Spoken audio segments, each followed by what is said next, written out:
Hey guys, tonight we begin with something a little darker. A time of mud, malnutrition, and mortality. We're diving into what life was really like for a medieval peasant. Forget the knights and castles that stories have painted for you.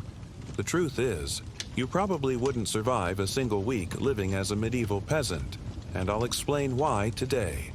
So before you get comfortable, take a moment to like the video and subscribe, but only enjoy what I do here.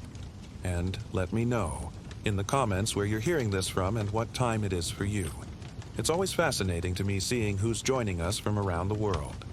Now, dim the lights, maybe turn on a fan for that soft background noise, and let's ease into tonight's journey together.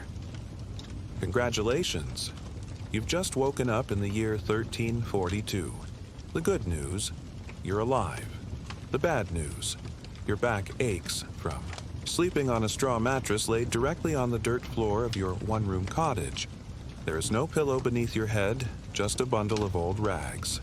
Your blanket is rough wool that scratches your skin and smells of smoke and sweat. The same blanket you've used for years. The same blanket that will never be truly clean no matter how many times it's beaten against a rock by the stream. It's still dark outside. The darkness is complete. Not the darkness you know from your modern bedroom with its digital clock glow and streetlight seeping through curtains. This is true darkness.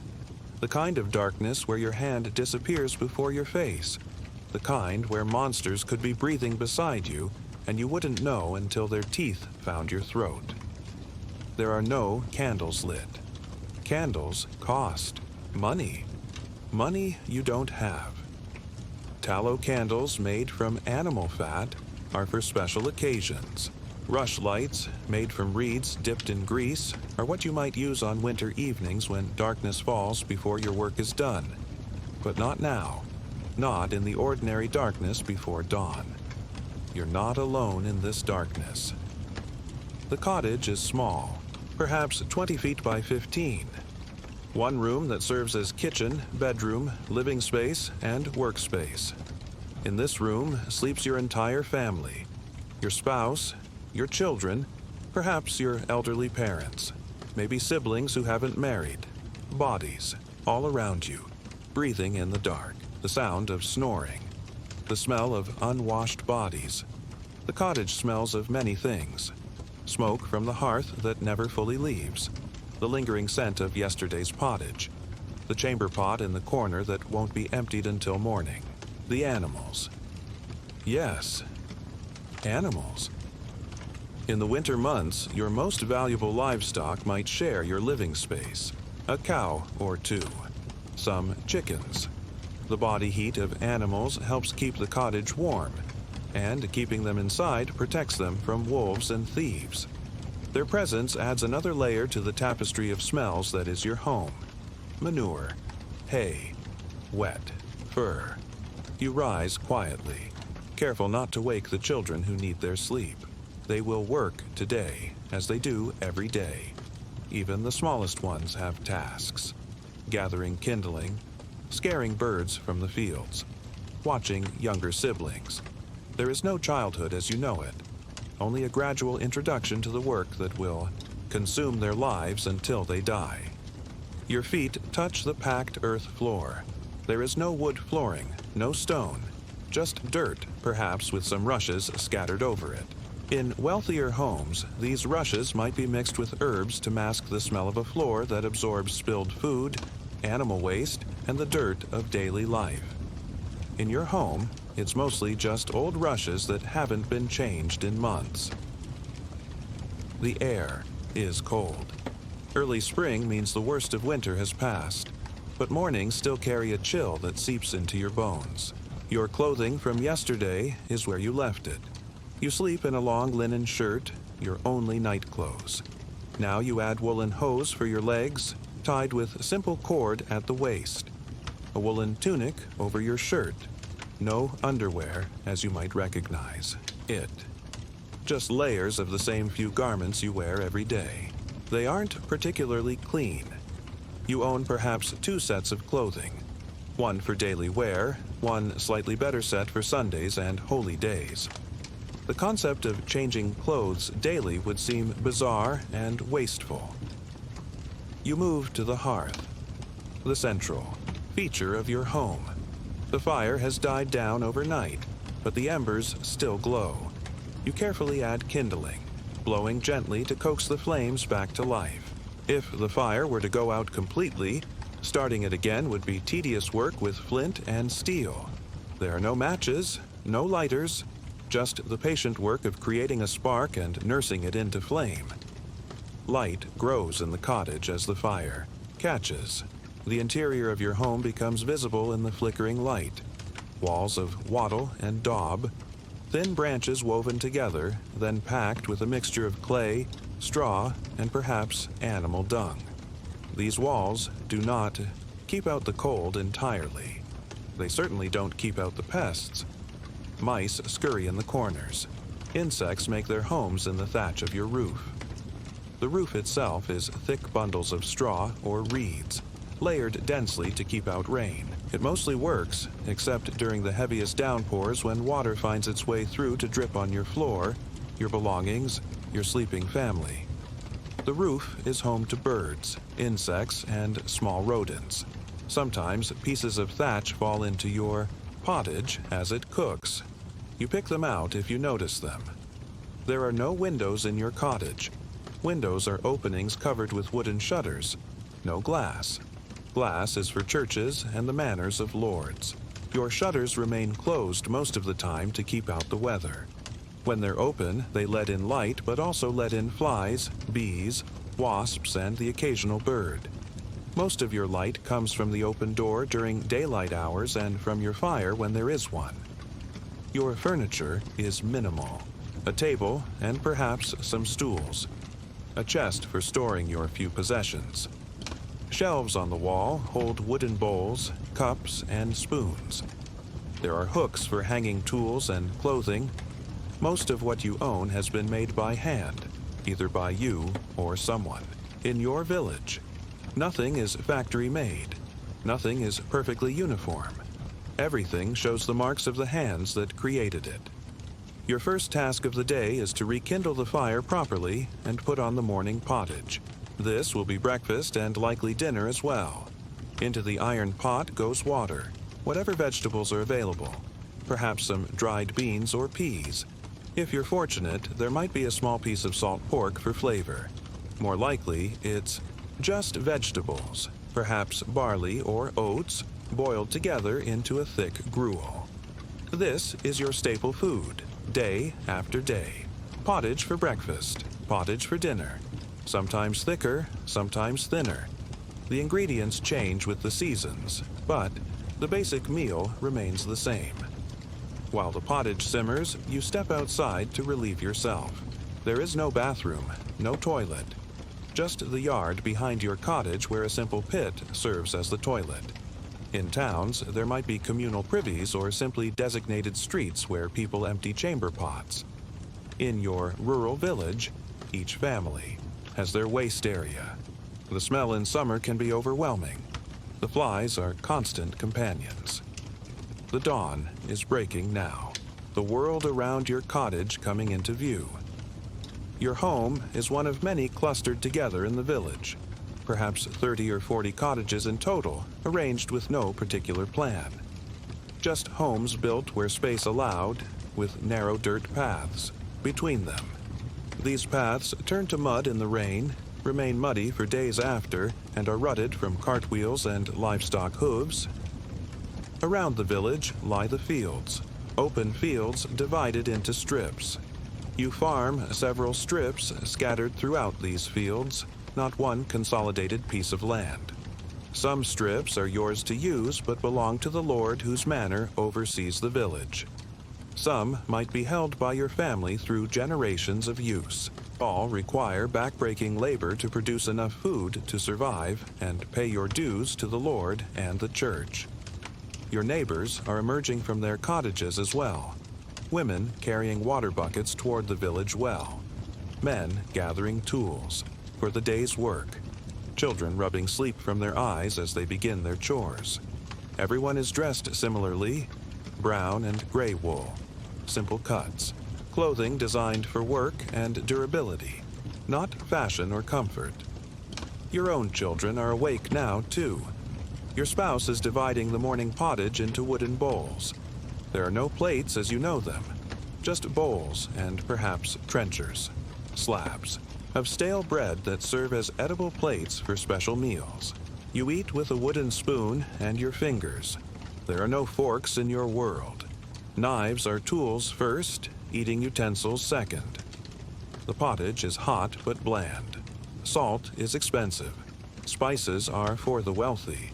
Your seasoning comes from whatever herbs grow nearby that you can gather. Onions and garlic when available. Most of your food is boiled. Roasting requires more fuel than you can spare. Baking is done communally in the village oven, for which you pay a fee to the Lord who owns it. You eat quickly. Daylight is precious, and there is work to be done. The spring planting cannot wait. Your children finish their portions and are assigned their tasks for the day. The oldest boy, perhaps 12, will work alongside you in the fields. The oldest girl will help your spouse with household tasks and watch the younger children. Even the 5-year-old has simple chores, gathering eggs from the few chickens you keep, or pulling weeds from the small garden plot beside your cottage. You gather your tools, a wooden plow with metal tip if you're fortunate. More likely, just hand tools, a spade with wooden handle and iron blade, a hoe, a rake fashioned from wood. These tools are precious. The metal parts are expensive and difficult to replace. The wooden handles are made from carefully selected branches shaped by hand to fit your grip after years of use. The walk to your field strips takes time. They aren't necessarily close to your home. The open field system means your strips might be scattered across different fields. You might walk a mile or more to reach some of them. The paths between fields are muddy from recent rain. Your feet, in simple leather shoes or perhaps just wrapped in cloth, sink into the mud. The dampness seeps through to your skin. Your feet will be wet and cold all day. Reaching your first strip, you see the soil is heavy clay, difficult to work in the best conditions. After rain, it clings to your tools and boots in thick clumps. You begin the labor of preparing the soil for planting. If you have access to an ox and plow, you're fortunate. The ox pulls while you guide the plow, trying to cut straight furrows in the unyielding earth. More likely, you're breaking the soil with hand tools. Thrust the spade into the ground. Lever up a clump of soil. Break it apart, move forward, repeat, hour after hour. The sun climbs higher. Your back begins to ache. Your hands, despite their calluses built up over years of the same work, start to blister. There are no work gloves, no ergonomic tools, just wood and iron and the strength of your body. You straighten occasionally to ease the pain in your lower back. The horizon shows similar figures in other strips. Bent bodies, the slow, repetitive movements of agricultural labor that has changed little in centuries. Your son works beside you, learning as he has since he was old enough to hold tools. He doesn't complain about the work. Complaining wouldn't change anything. This is life. This is what his father did and his father before him. This is what he will do until he's too old or too sick to continue. Then he will die, likely before his 50th year. The sun reaches its peak. You pause briefly to eat. There is no midday meal as such. You've brought bread. Dark, dense bread made from rye or barley, not the white wheat bread of the wealthy. Perhaps some cheese if your household has milk to spare for making it. Maybe an onion. You eat quickly, sitting on the ground at the edge of your strip. Your food is consumed with dirty hands. There is no washing up, just a quick wipe on your tunic. The afternoon continues like the morning. More digging, more breaking of soil. Your field strips must be ready for planting soon if you hope to have a harvest. And you must have a harvest. A poor harvest means hunger in winter. It means not having seed for next year's planting. It means not being able to pay what you owe to the Lord and the church, and those payments must be made. You owe labor to your Lord, perhaps 3 days each week working His land instead of your own. You owe a portion of your harvest. You owe fees for using the mill to grind your grain, the oven to bake your bread, the woodlands where you gather firewood. You owe tithes. To the church, 1/10 of everything you produce.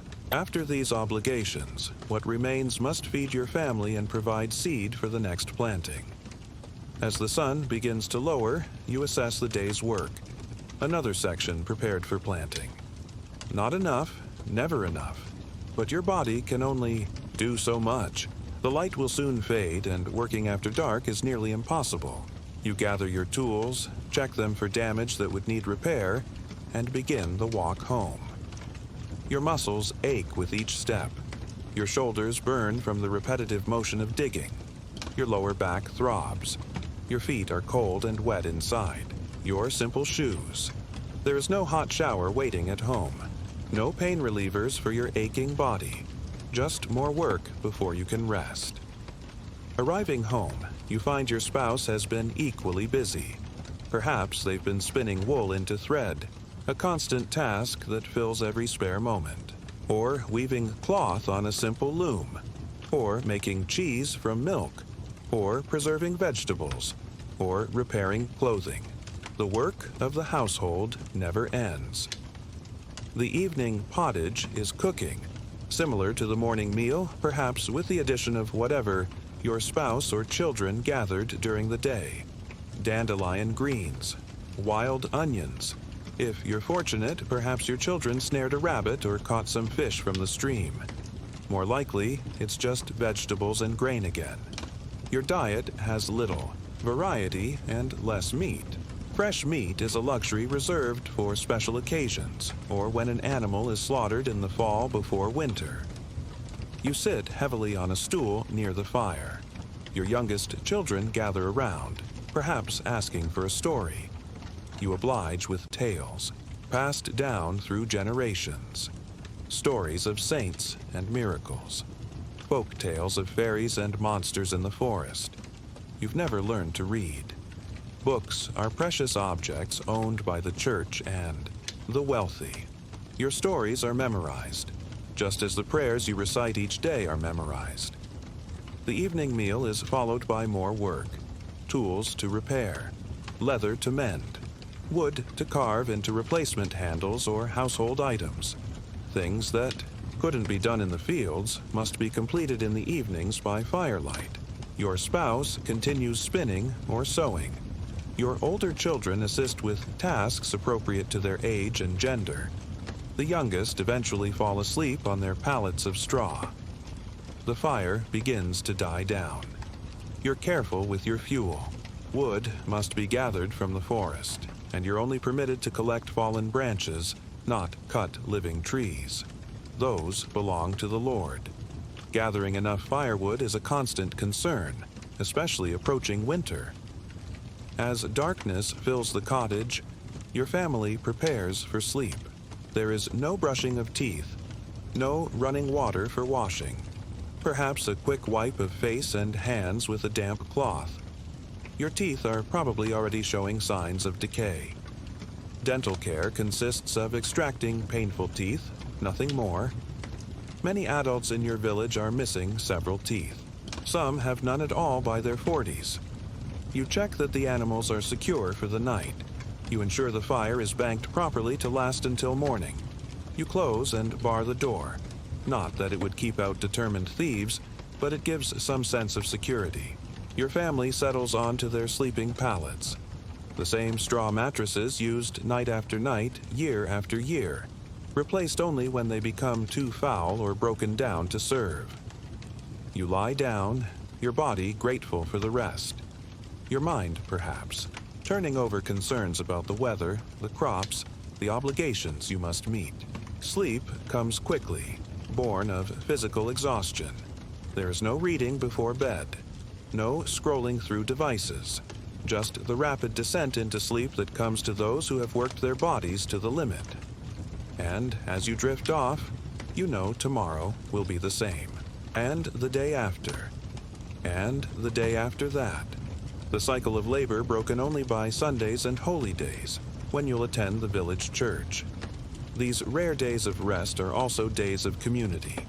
The chance to see neighbors not just as fellow workers but as friends, to share news and gossip, to arrange marriages and settle disputes, to briefly enjoy the color and pageantry of religious ceremonies in a life otherwise devoid of such stimulation. But tonight, you sleep, your dreams perhaps carrying you away from the hard earth beneath your body, away from the aches in your muscles, away from the constant worries about harvest and hunger.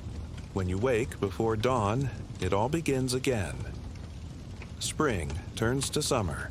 The days grow longer, which means more hours of work. The fields that you planted now require constant attention, weeding, watching for pests, praying that the weather provides enough rain but not too much. A drought could ruin your crops. So could excessive rain or hail. There are no crop insurance policies, no government assistance programs. If your harvest fails, you and your family go hungry. The summer heat brings new discomforts. Your woolen clothing becomes stifling, but you have little else to wear. Lighter linen garments are saved for special occasions. You sweat profusely as you work. The sweat attracts flies and other biting insects. There is no insect repellent, no sunscreen for your reddening skin, just the relentless sun and the constant presence of insects. Your water comes from the village well or a nearby stream.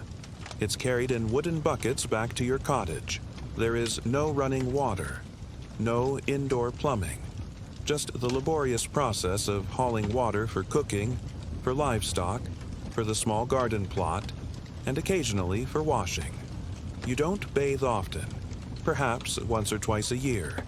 Your body and clothing carry the accumulated grime and sweat of daily life.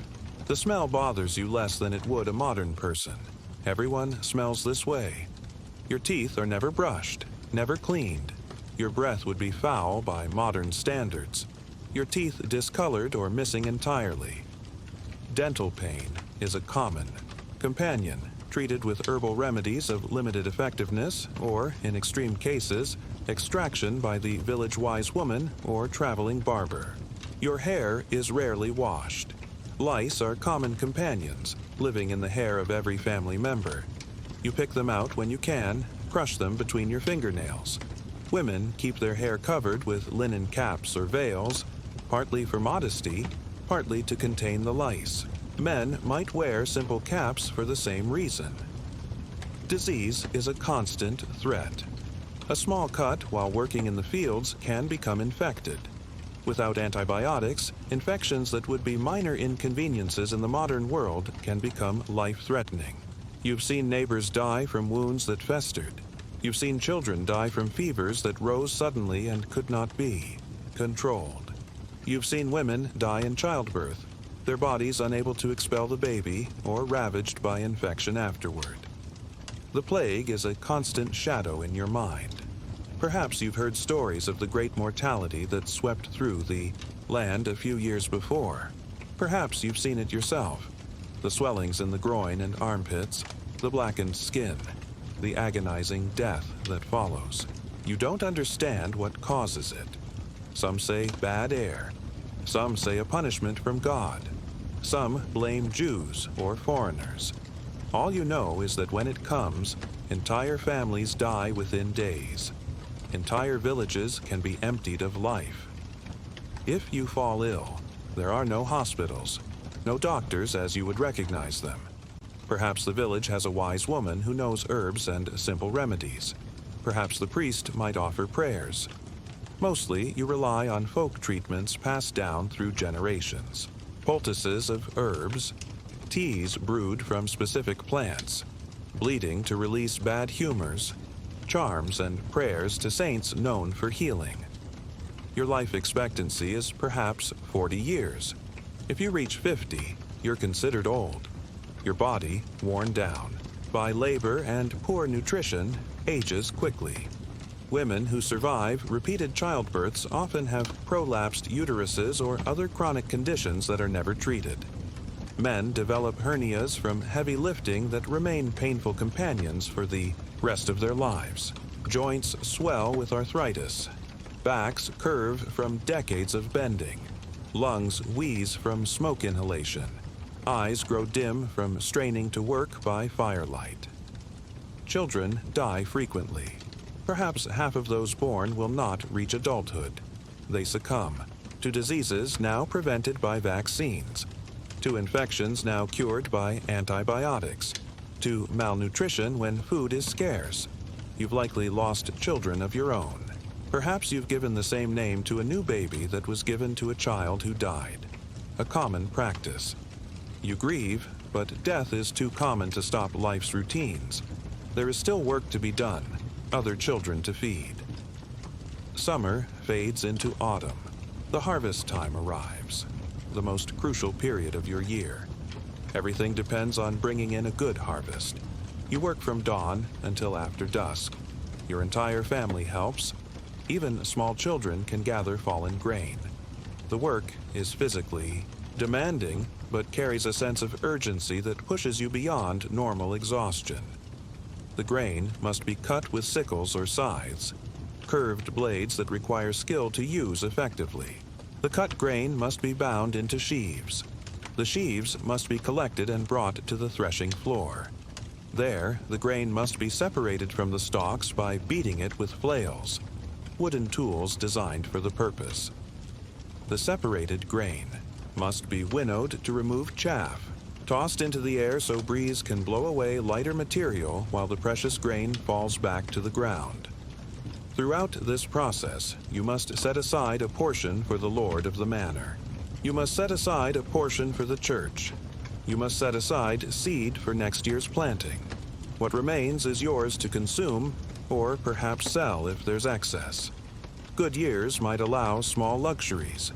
A new tool, better clothing, more varied food. Bad years mean hunger, and the desperate calculation of how to make too little food last through winter. Fall is also slaughtering time for livestock that cannot be fed through winter. If you're fortunate enough to own a pig, this is when it's killed. Every part is used. The blood is collected for blood pudding. The intestines cleaned for sausage casings. The meat is salted or smoked for preservation. The fat rendered for cooking and making candles. Even the bladder might become a child's toy when inflated and dried. Nothing is wasted. The approaching winter brings new tasks. Fuel must be gathered and stored. Enough wood to keep your fire burning through cold months. Food must be preserved. Vegetables buried in cool earth or packed in salt. Grain stored in dry containers safe from mice and rats. Repair work on your cottage must be completed before snow falls. New thatch where the roof leaks, cracks in walls patched with fresh daub. Winter arrives with shorter days and bitter cold. Your cottage is never truly warm. The fire provides heat only to those sitting near it. The rest of the space remains cold enough to see your breath.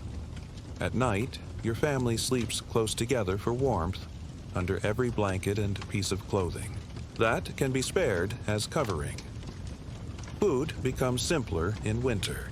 The pottage thinner. Fresh vegetables non-existent until spring brings new growth. You rely on what was preserved and stored. Dried peas and beans. Root vegetables from storage. Perhaps dried fruit if you're fortunate. Bread remains a staple, though the grain quality may deteriorate as winter progresses. The work changes, but doesn't stop. There's still livestock to tend, wood to gather, repairs to make to tools and household items.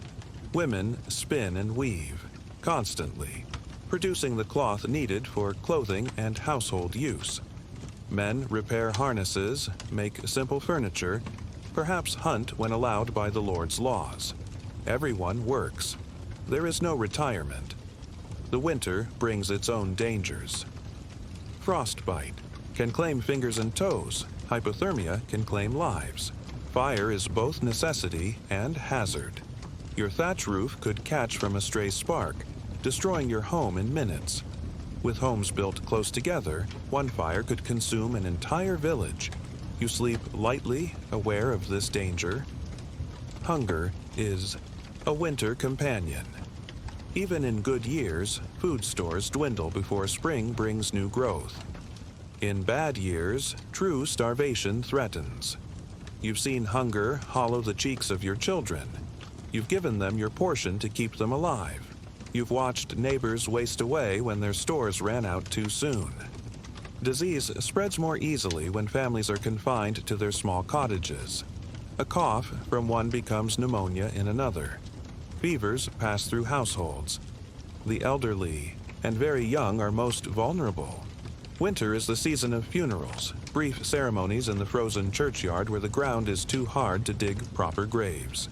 Bodies might wait in the church charnel house until spring allows burial. And through it all, you work, you endure, you pray. Your faith is not a Sunday obligation, but a daily companion. You believe in a God who has ordained this life for you, who promises something better after death if you bear your burdens without complaint. You believe in saints who might intercede for specific troubles.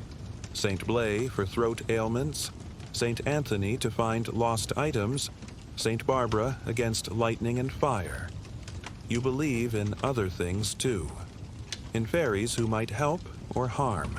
In witches who could curse your cow or your crops. In omens and signs that predict weather or fortune. Your world exists at the intersection of Christian teaching and older beliefs that never fully disappeared. The priest might condemn such superstitions, but when your child is sick or your harvest threatened, you hedge your bets with both prayers and folk magic. Your understanding of the world is limited by what you can see and what you've been told. You know the land around your village intimately. Every path, every stream, every stand of trees. Beyond that, your knowledge fades. Perhaps you've never traveled more than 20 miles from where you were born. The next town might be a journey of several days on foot. Your concept of the wider world comes from occasional travelers, pilgrims passing through, peddlers selling small goods, perhaps soldiers during times of conflict. Their stories of distant places might as well be tales of fairy lands. You have no maps, no books, no education that would help you understand geography or history or science. Time is measured differently in your world, not by clocks. You've never seen one. The church bell marks the hours of prayer. The seasons mark the passage of years. Your age is approximate. You know the season of your birth, but perhaps not the exact day. Dates are remembered by their proximity to saints' days or significant events. The year of the great storm. 3 harvests passed. The winter when wolves came into the village. Your place in society is fixed at birth. You were born a peasant. You will die a peasant. Your children will be peasants. Social mobility barely exists. Occasionally, a bright child might be noticed by the priest and given rudimentary education, perhaps eventually taking minor orders in the church. But for most, the circumstances of birth determine the course of life. You are bound to your land and lord through various obligations. You cannot simply decide to leave and seek opportunities elsewhere. To do so would make you a runaway, subject to capture and punishment. Your lord's permission is required for major life decisions. To marry, to apprentice a child to a craft, to move to another manor. Your legal rights are limited. Disputes between peasants might be settled in the manor court, presided over by the lord or his steward. The law is applied unevenly, with penalties often harsher for the poor than for those of higher status. Punishments can be brutal: public whipping, mutilation, execution for serious crimes. You have no right to trial. By jury, no presumption of innocence. And yet, within these constraints, you find moments of joy. The celebration of harvest when work is temporarily suspended, and community gatherings include music, dancing, and more abundant food. the cycle of church festivals that break the monotony of labor with color and ceremony, the small pleasures of a well-told tale by firelight, a child's first steps, the rare sweetness of honey found in the woods. Your life is hard beyond modern comprehension. Your body bears the marks of constant labor. Your diet lacks essential nutrients. Your home provides minimal comfort and protection. Your horizon is limited by ignorance and immobility. Your days follow patterns established centuries before your birth and continuing long after your death. This is not a life you chose. It's the life you were born into. You endure it because there is no alternative.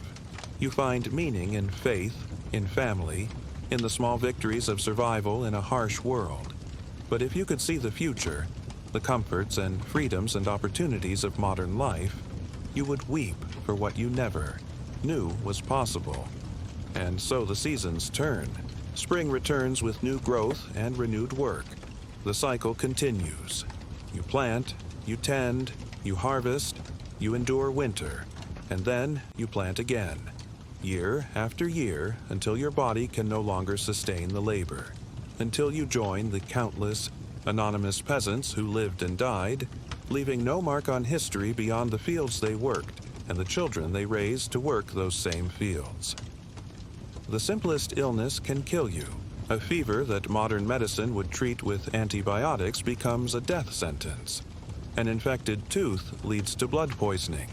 A broken bone heals improperly, leaving you disabled.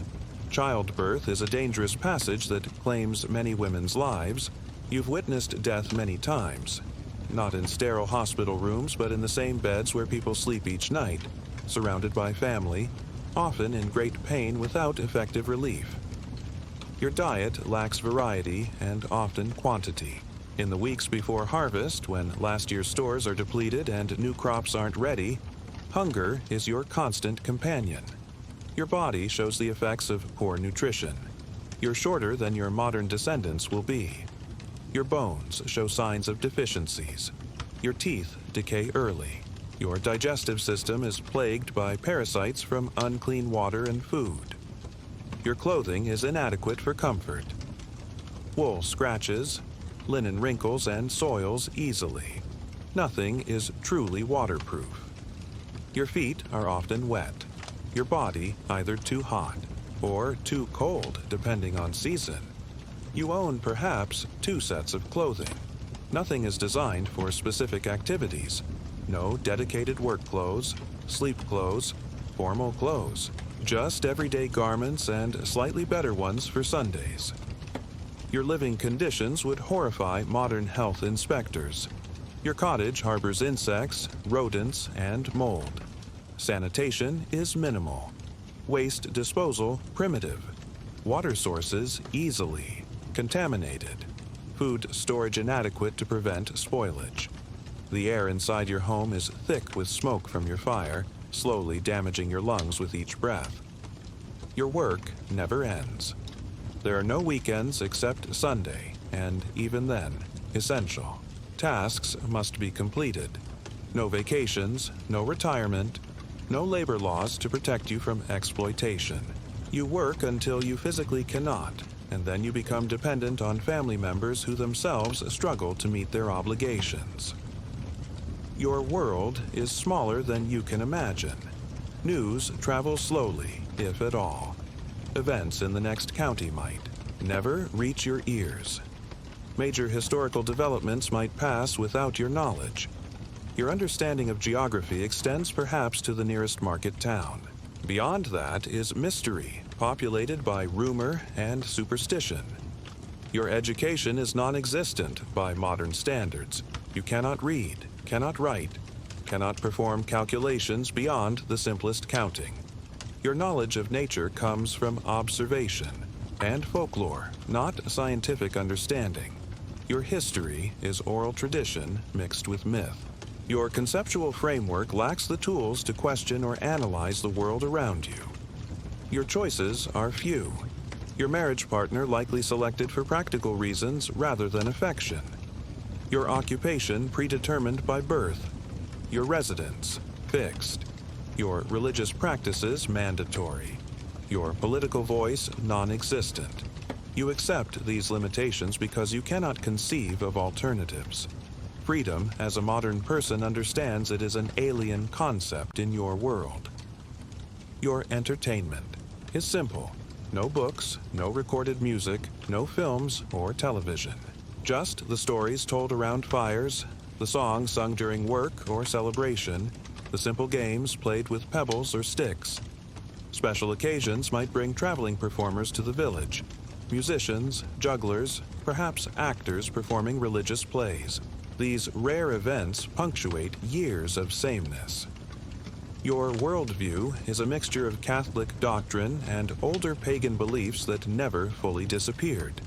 You believe in a literal heaven and hell, in angels and demons, in saints who can intercede, with God on your behalf.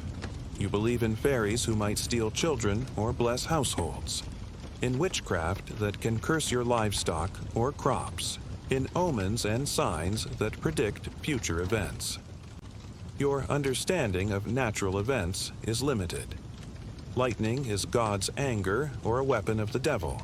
Disease is punishment for sin or the work of malevolent spirits. Crop failures indicate divine displeasure. Good fortune suggests heavenly favor. The world operates on principles you cannot understand, controlled by forces you can only attempt to appease through prayer and ritual. You've never seen a mirror except perhaps a distorted reflection in still water. You don't know exactly what you look like. Your appearance matters less than your ability to work. Your value is measured in the labor you can perform, the children you can produce and raise, the obligations you can meet to Lord and church. Beauty is a luxury that has little place in your daily concerns.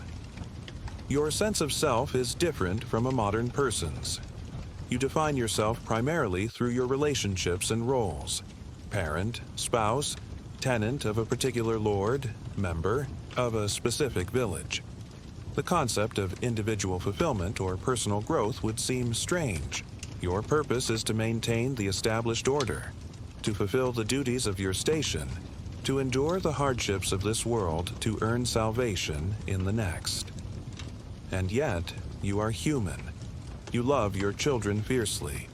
You find moments of joy in simple pleasures: the taste of fresh bread, the warmth of sunshine after winter, the comfort of familiar voices in darkness. You laugh at crude jokes. You weep at losses. You wonder at the mysteries of a world you cannot fully comprehend. You hope for something better, if not in this life, then in the one promised after death. If you could see how your descendants would live, the abundance of food, the medical care, the comfortable homes, the education, the choices, you might not believe it possible. Or you might weep for the hardships you endured without knowing there could be anything else. Or perhaps you would pity those future generations who, for all their comforts, seem to have lost something vital about what it means to live in direct connection to the land, the seasons, the community that surrounds you. Your life is harder than modern people can truly comprehend. Each day is a struggle for survival.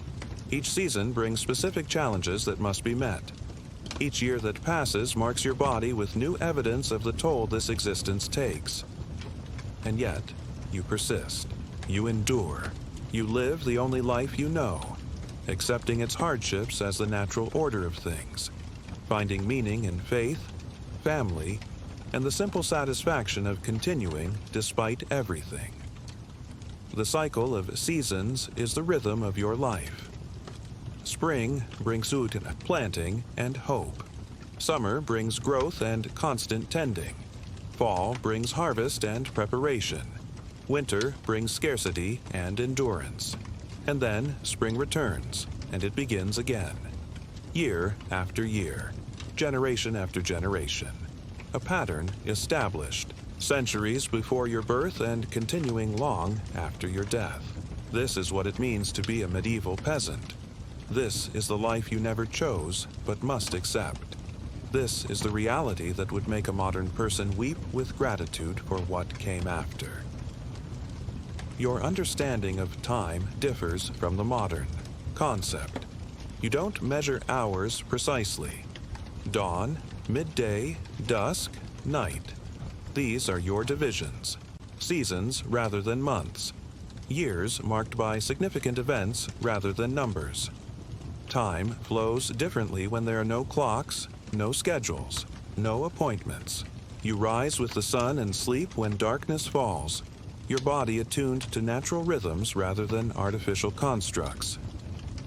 Your relationship with nature is both intimate and adversarial. You know every plant that grows nearby which can be eaten, which can heal, which can harm. You read weather signs in cloud patterns, in animal behavior, in how smoke rises from fires. Yet, nature is also a threat.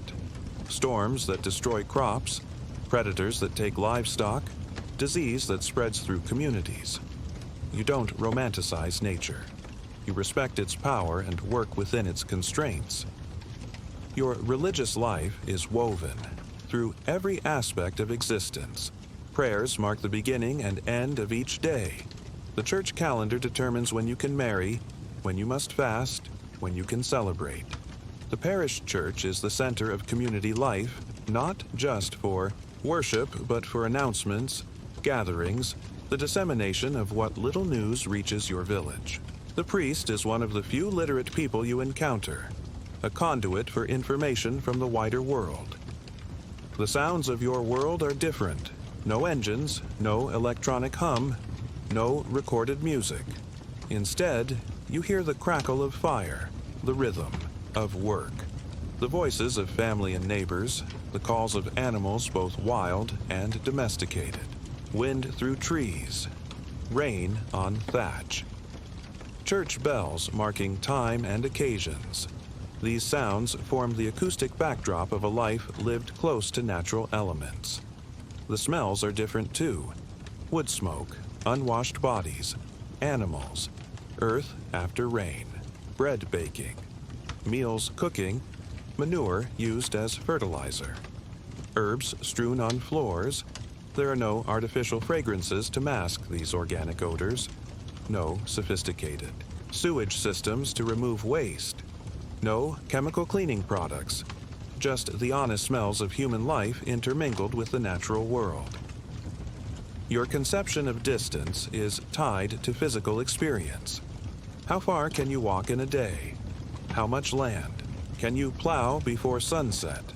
The next village might be an hour's walk. The market town a full day's journey.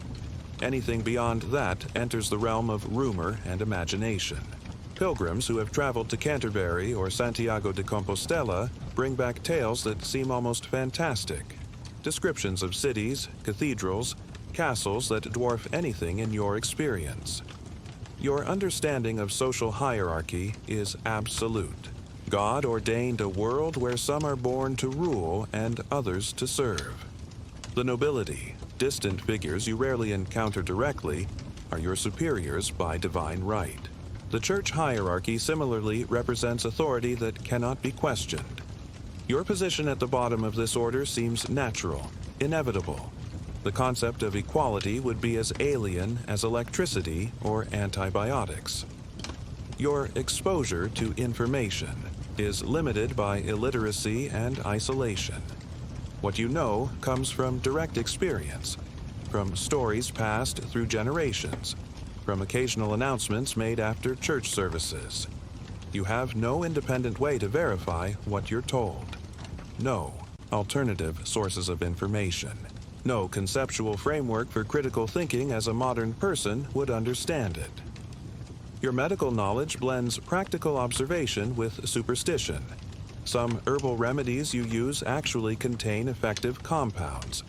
Others work primarily through belief. Illness is attributed variously to imbalanced humors, divine punishment, malevolent magic, or atmospheric miasmas. Treatment might involve poultices, bleeding, prayer, or counter-magic, depending on the perceived cause.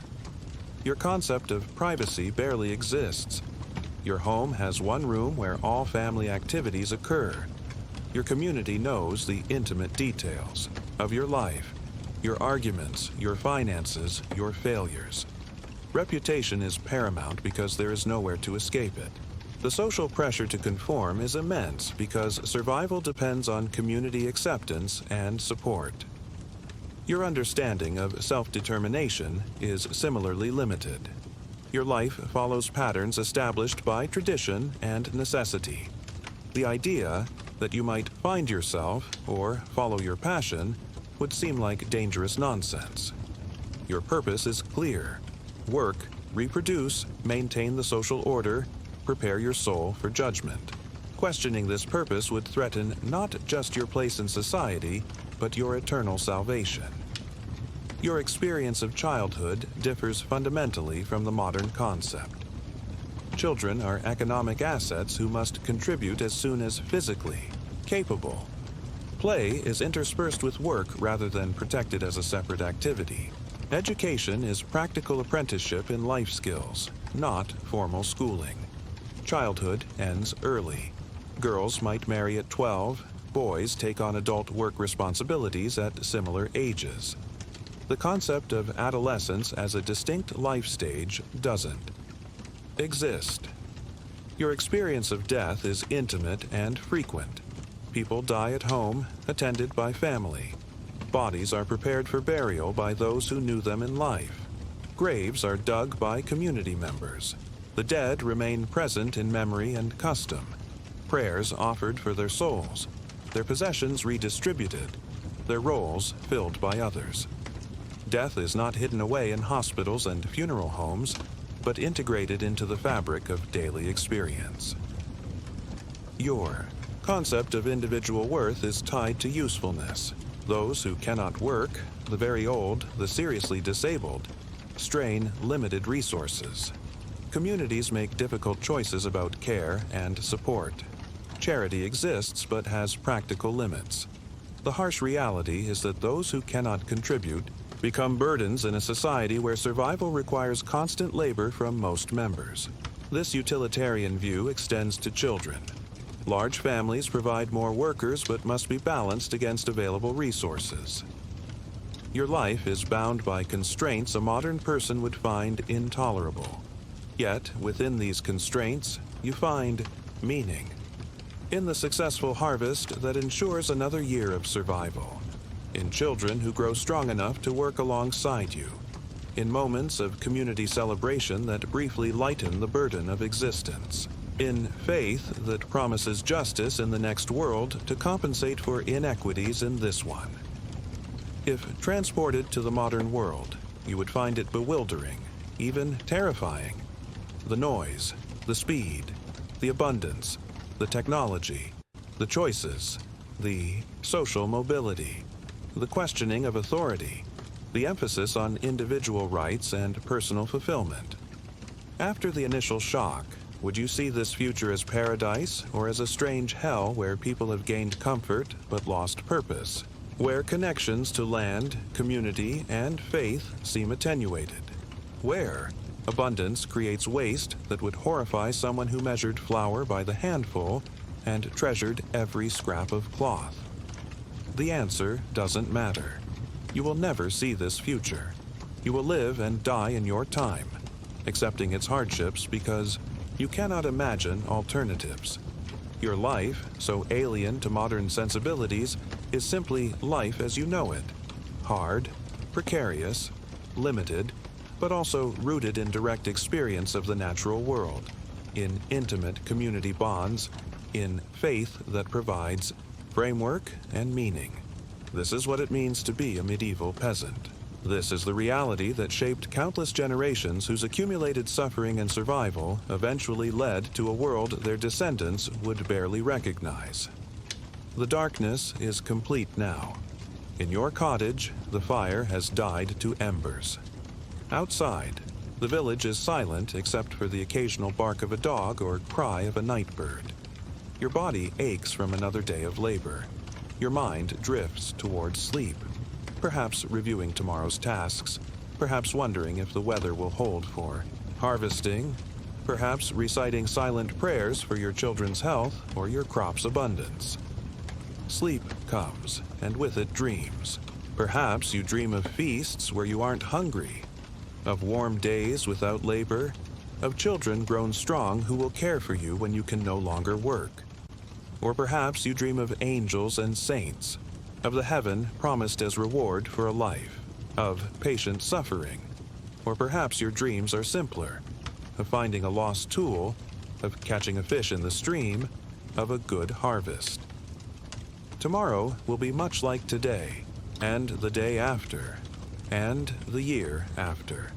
The patterns of your existence established by generations before and continuing through generations after, until something changes: plague, war, technological advancement, social upheaval. But those changes will come too slowly to affect your individual life. For you, this is all there is, all there ever will be. And so you sleep, a medieval peasant at the end of another day of survival in a world that would make modern people weep with gratitude that they were born centuries later, in a time of abundance and opportunity unimaginable to those whose labor and suffering paved the way for what came after. The night passes slowly for those who cannot sleep. Pain keeps many awake, the aching joints, the hollow hunger, the tooth that throbs with every heartbeat. Sometimes you rise in the darkness, moving carefully among the sleeping bodies of your family. You might check on a feverish child, add wood to the dying fire, listen for sounds that might indicate danger, the movement of thieves or predators outside your thin walls. Insomnia is different in your world. There are no books to read by lamplight, no television to watch, no refrigerator to raid for midnight, snacks. Just darkness and the sounds of breathing, occasional shifting of bodies on straw mattresses, perhaps the rustle of mice in the thatch above.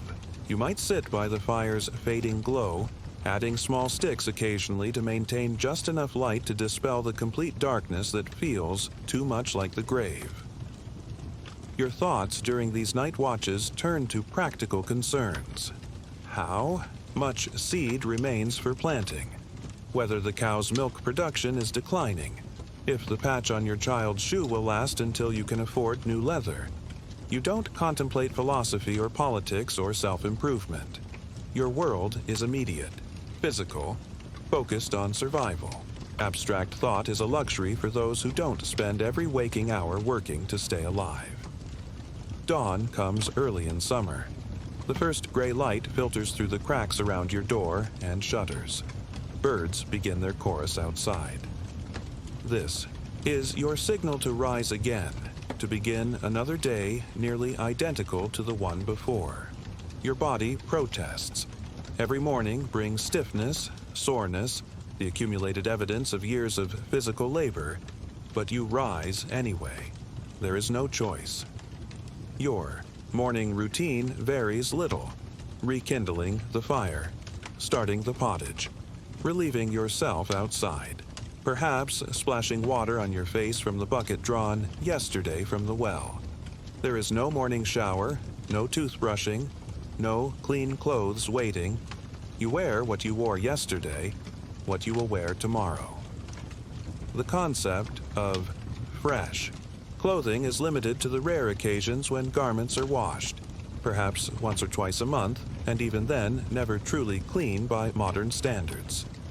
Breakfast is simple: more pottage, the ever-present gruel of grain and vegetables that forms your dietary staple. Perhaps a piece of coarse bread left from yesterday. Maybe a small portion of cheese or an egg if your household includes chickens. You eat from wooden bowls with wooden spoons. There are no forks, no plates, no drinking glasses. You might have a wooden cup or drink directly from a communal water bucket with a dipper. The family eats together, but not in the way. Modern families might gather around a table for conversation. Meals are functional, brief, focused on providing the calories needed for the day's work. Children are expected to be quiet, to eat what's given without complaint, to finish quickly, so chores can begin. Table manners as a modern person would recognize them don't exist. You eat with fingers that are never truly clean. You wipe your mouth on your sleeve. You might belch without embarrassment. As the household disperses to their various tasks, you assess the day's priorities. The work is seasonal but never ending. In spring, there's planting and preparing fields. In summer, there's weeding and tending. In autumn, there's harvesting and storing. In winter, there's maintenance of tools and shelter. And always, there are animals to care for, food to prepare, clothing and household items to maintain or create. The rhythm of your days follows the sun rather than the clock. You work while there is light. You rest when darkness makes labor impossible. The exception might be winter evenings when simple tasks like carving wood or repairing tools can be done by firelight. Summer days mean longer working hours. Winter days mean concentrated effort to complete necessary tasks before early darkness falls. Your world is physically demanding in ways modern people rarely experience.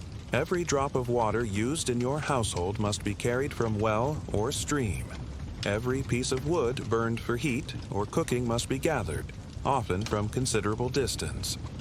Food doesn't come packaged from stores but must be grown, harvested, preserved, prepared from scratch. Clothing doesn't come ready-made but must be created from raw materials.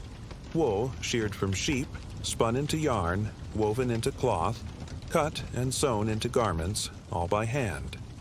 The division of labor in your household follows strict gender roles. Men typically work the fields, handle livestock, maintain buildings and tools. Women manage the domestic sphere, cooking, child-rearing, textile production, gardening, dairy work. Children are assigned tasks appropriate to their age and gender, training for the adult roles they will assume. These divisions aren't questioned. They represent the accumulated wisdom of generations about how to organize labor efficiently for survival. Your relationship with the natural world is intimate, but not romantic. You know the phases of the moon not as astronomical curiosities, but as practical markers of time. You read weather signs because your life depends on anticipating storms or drought. You know which plants are edible, which have medicinal properties, which are poisonous. You understand animal behavior through direct observation rather than nature documentaries. The natural world is not something you visit for recreation.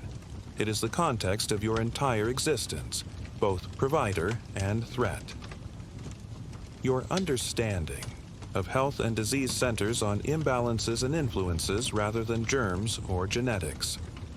The four humors, blood, phlegm, black bile, yellow bile, must remain in proper balance for health.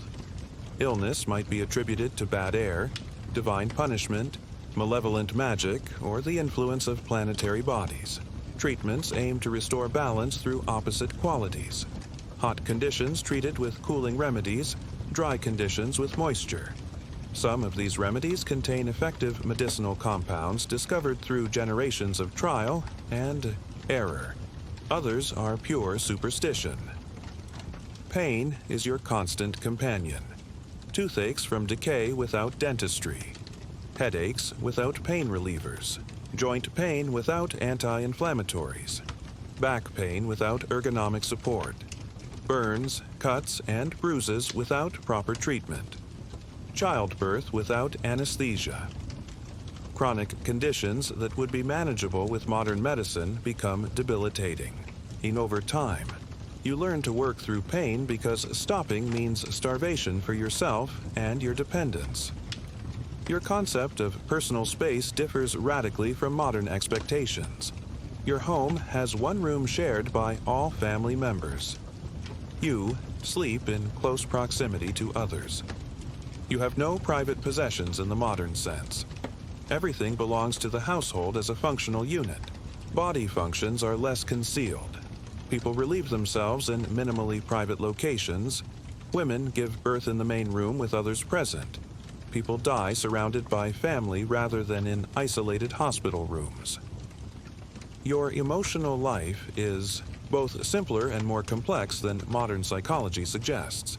You don't have terminology for mental health conditions, though you certainly experience grief, fear, anxiety, and periodic overwhelming sadness. These emotions are processed through religious frameworks or treated as character weaknesses to be overcome through will and faith. Community support exists but is practical rather than therapeutic. Work continues regardless of emotional state because survival permits no pause for processing feelings.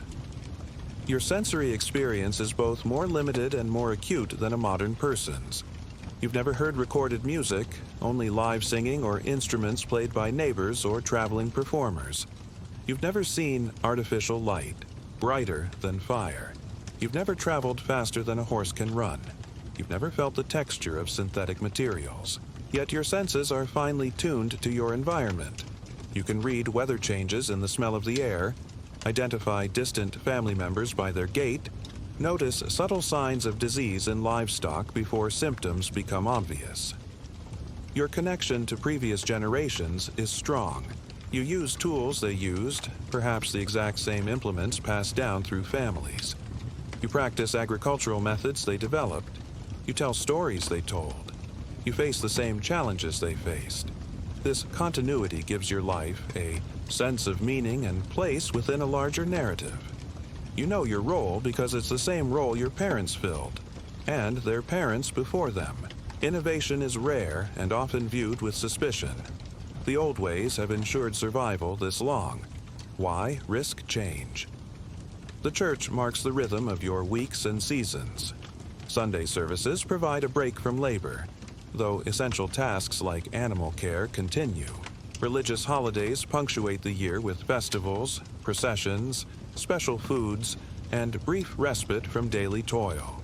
The parish priest delivers news along with sermons, announces marriages and deaths, mediates disputes, and represents connection to the wider world.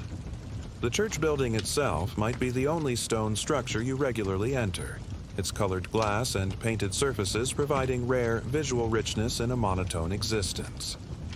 Your entertainment is communal rather than private.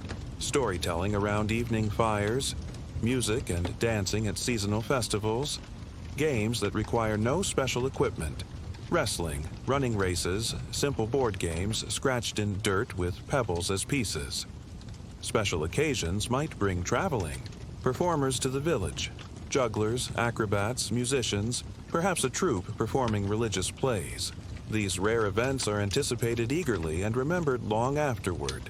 Bright spots in the routine of daily labor. Your concept of news differs fundamentally from the modern idea. You might learn of major events, a royal death, a new tax, an approaching army, weeks or months after they occur. The information reaches you through official announcements read after church services, through traveling merchants or pilgrims passing through rumors carried from village to village. You have no way to verify what you hear, no access to multiple perspectives on events. Your world of reliable information extends only as far as your direct experience and the accounts of those you personally trust. Your understanding of justice centers on community and custom rather than written law and professional enforcement. Minor disputes are resolved through village mediation. More serious matters go before the manor court, where the lord or his representative makes judgments based on local custom, precedent, and practical considerations, rather than abstract legal principles. Punishment is public, often physical, designed to shame as well as hurt. Imprisonment is rare. Communities cannot afford to feed someone who doesn't work.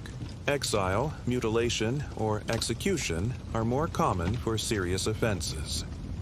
Your concept of childhood differs radically from modern ideas. Children are not innocent beings to be protected, but small adults in training. They begin contributing to household labor as soon as physically capable, gathering eggs at 3 or 4, watching younger siblings at 5 or 6, helping with harvesting or animal care by 7 or 8. Play happens in the margins of work rather than as a protected right. Education is practical apprenticeship in life skills, not academic learning. Childhood ends early. Girls might marry at 12, boys take on full work responsibilities in their early teens. Your marriage is not primarily about romantic love, but about practical partnership for survival. Spouses are chosen for their work, capacity, family connections, reputation for health and good character. Marriages are arranged with an eye toward consolidating land holdings or combining compatible skills. Affection may develop over time, but the primary relationship is economic. Divorce is essentially non-existent, though death frequently ends marriages prematurely, leading to rapid remarriage for practical reasons. Widowed adults, especially those with young children, rarely remain single long. Survival requires partnership. Your understanding of the wider world is limited and often fantastical. You know your local area intimately. Every path, every field, every stream. Beyond that, your knowledge fades into rumor and imagination. You've heard of cities but never seen. You know kings, rule but have never glimpsed nobility except perhaps a local lord. Distant places described by rare travelers blend with legends in your mind. Lands where people have faces in their chests, where gold lies on the ground for taking, where monstrous races war with Christians. Without education or reference materials to correct these impressions, your mental map of the world is a patchwork of fact and fantasy. Your relationship with animals is utilitarian rather than sentimental. Livestock represent significant investment and crucial resources. Milk, eggs, wool, meat, labor, transportation. You care for them diligently but without modern concepts of animal welfare. Working animals like oxen or horses are valuable tools rather than companions. Cats keep rodents in check. Dogs guard property and assist with herding. Wild animals are categorized as food sources, threats to crops or livestock, or irrelevant to human concerns. The idea of keeping animals purely as pets would seem wasteful, though children might temporarily adopt wild creatures.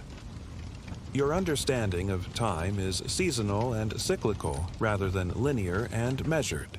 The year divides into agricultural seasons rather than numbered months. Days divide into natural periods of light and dark rather than hours and minutes. You measure time by tasks completed, by spans between religious festivals, by generations of human life rather than abstract numerical units. Time doesn't march forward toward progress but cycles through familiar patterns of growth, harvest, death, and rebirth, both in nature and in human affairs. Your community is both support network and surveillance system. Neighbors help with labor-intensive tasks like house raising or harvesting. They contribute food when illness prevents a family from working. They assist with child care, elder care, and burial preparations. But they also monitor behavior, enforce conformity, report infractions to authority figures. Privacy barely exists. Reputation is crucial because community judgment can make the difference between receiving help during hard times or being ostracized when assistance is most needed. Your religious beliefs blend official doctrine with older folk practices in a seamless whole. You attend church, receive sacraments, pray to saints, believe in heaven and hell. But you also hang herbs over doorways to ward off disease. Observe planting rituals that predate Christianity, avoid certain activities during phases of the moon, and interpret natural events as omens. The local priest might condemn some practices as superstition while participating in others himself. The line between religion and magic is blurry, with both serving as attempts to influence forces beyond human control. Your diet lacks variety and sometimes quantity. Grain forms the foundation. Bread, pottage, perhaps beer. Vegetables from gardens or gathered wild. Dairy products if you have access to milk animals. Meat rarely, except after slaughtering seasons or if hunting is permitted. eggs when available, fruit in season, honey as a rare sweetener, salt for preservation rather than flavor. The same foods prepared the same ways, day after day, with occasional variations based on season or special occasions. Hunger is a familiar sensation, particularly in late winter and early spring when stores dwindle before new growth begins. Your home provides minimal comfort and protection. Drafts through walls and around doors. Smoke that never fully exits through the hole in the roof. Damp that seeps up from the earth floor. Heat that concentrates near the fire but leaves corners cold. Thatch that harbors insects and sometimes leaks. A single room that must serve for cooking, eating, working, sleeping, socializing, birthing, dying. No privacy, no specialized spaces. Just a shelter that keeps the worst of the elements at bay while housing all aspects of human life within its walls.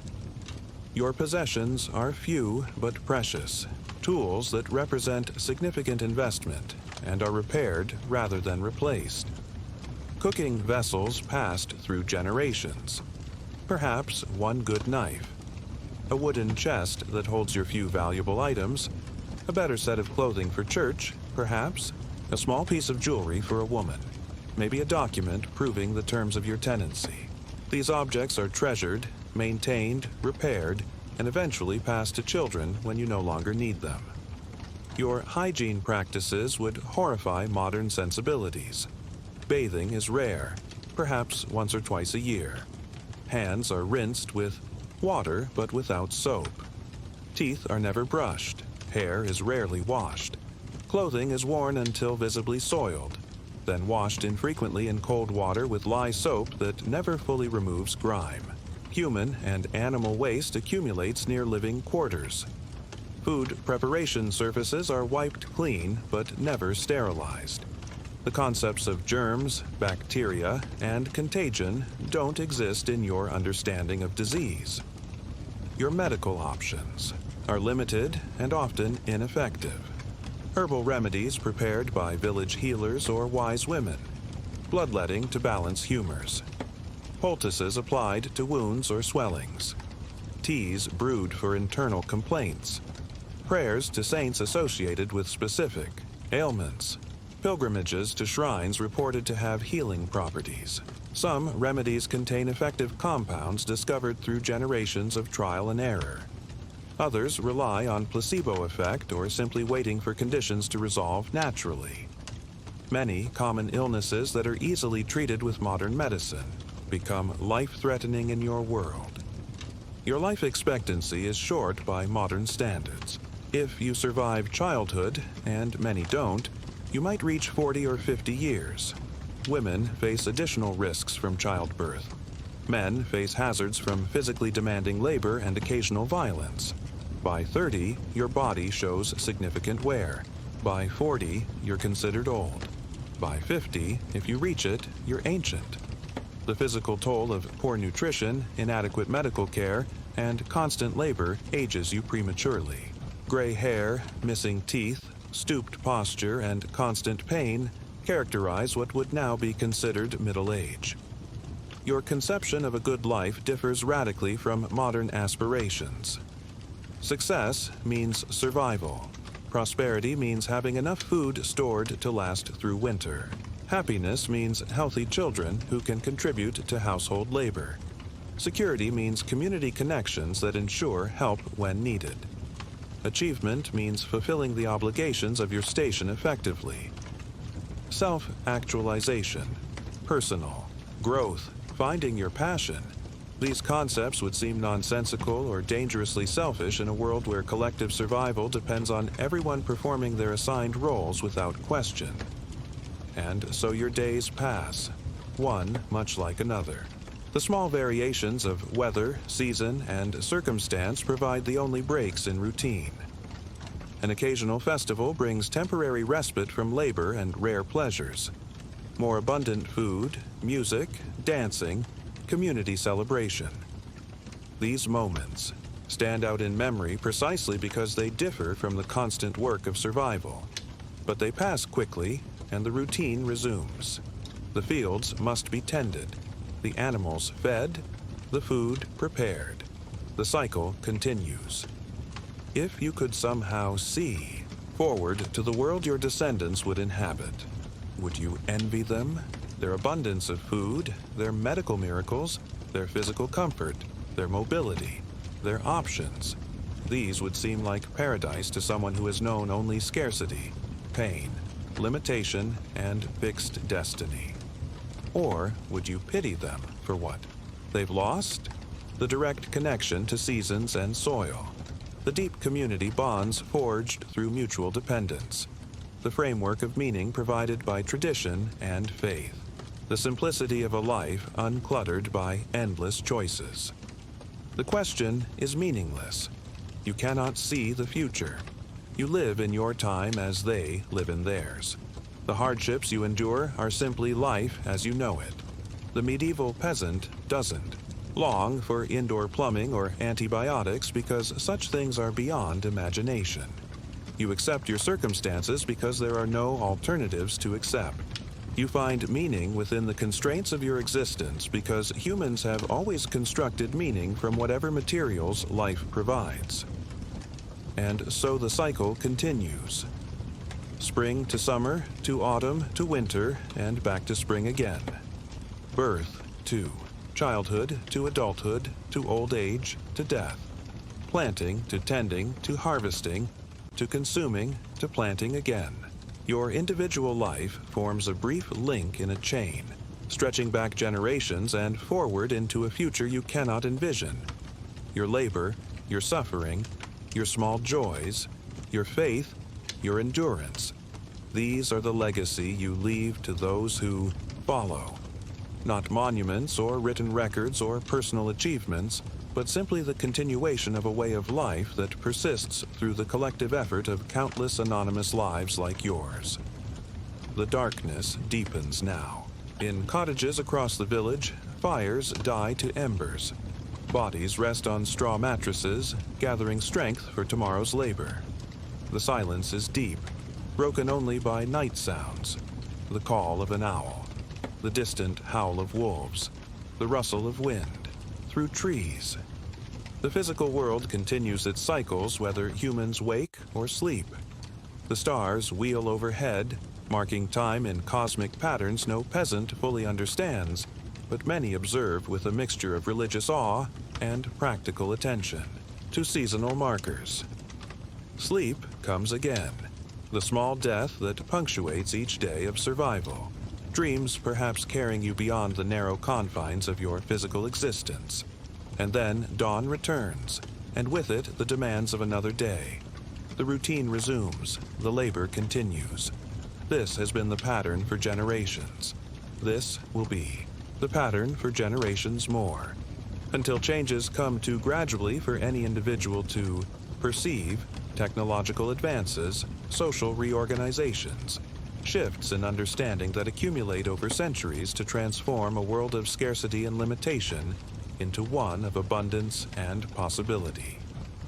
The passage of centuries means little in your world. The tools you use differ only slightly from those your ancestors used generations ago. The crops you plant are the same varieties. The rhythms of your days follow patterns established long before your birth. Innovation comes slowly, if at all. A slight improvement in plow design, a new technique for preserving food. These changes occur gradually, often over decades, imperceptible within a single lifetime. Your knowledge is passed through direct demonstration, rather than written instruction. You learn to plant by planting alongside your parents. You learn to weave by watching your mother's hands work the loom. You learn to build by assisting in construction. Nothing is written down because few can read. Nothing is standardized because each person learns from specific individuals with their own slight variations in technique. Knowledge exists in bodies and memories rather than books and diagrams. Language itself differs from modern forms. You speak a regional dialect that might be difficult for someone from 50 miles away to understand completely. Your vocabulary, is rich in terms for agricultural implements, weather conditions, local plants and animals, kinship relations. It lacks words for concepts that don't exist in your experience. Your speech includes proverbs, sayings, and references that carry accumulated wisdom. Plant peas on St. Benedict's Day. A north wind brings clear weather. Never trust a miller with thin fingers. These verbal formulas transmit practical knowledge across generations. Your sense of identity derives primarily from place and community rather than occupation or personal attributes. When traveling, a rare occurrence, you would identify yourself by your village rather than your name. I am John from Westonville, rather than I am John the carpenter. Your connections to family, to land, to parish define you more fundamentally than individual characteristics or achievements.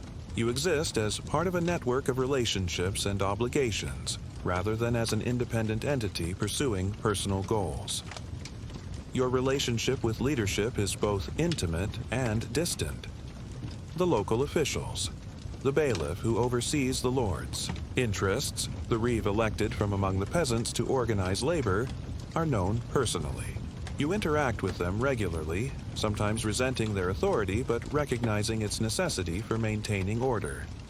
Higher levels of authority, the lord, the bishop, the king, exist almost as abstract concepts rather than actual people.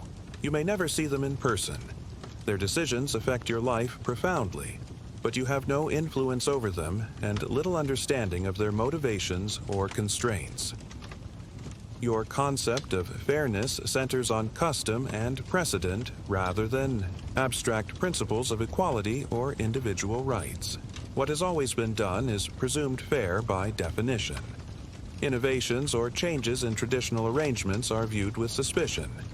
If your grandfather paid a certain fee to use the Lord's mill, that amount is considered fair regardless of whether it represents an actual fair exchange of value.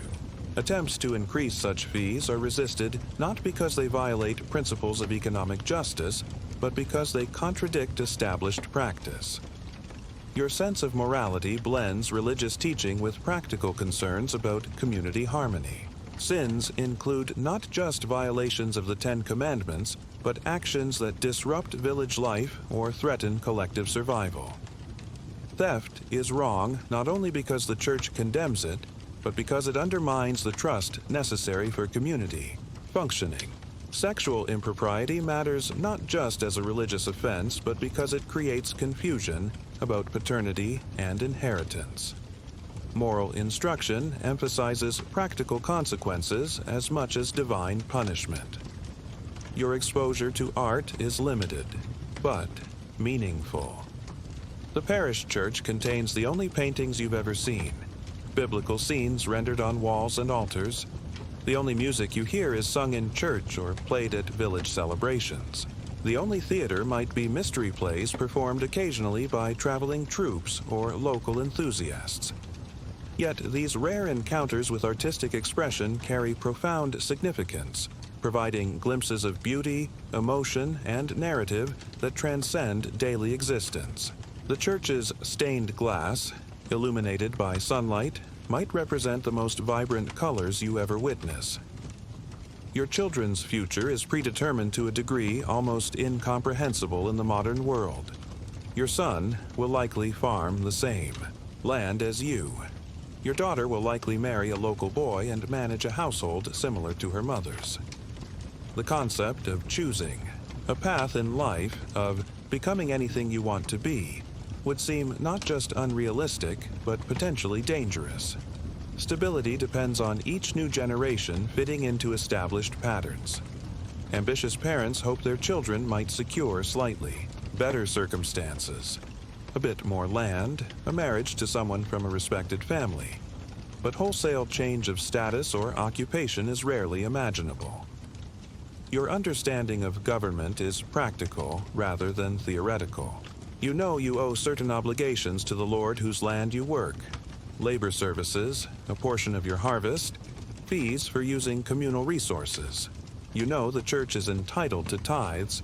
You know royal officials occasionally appear to collect. special taxes, or recruit for military service.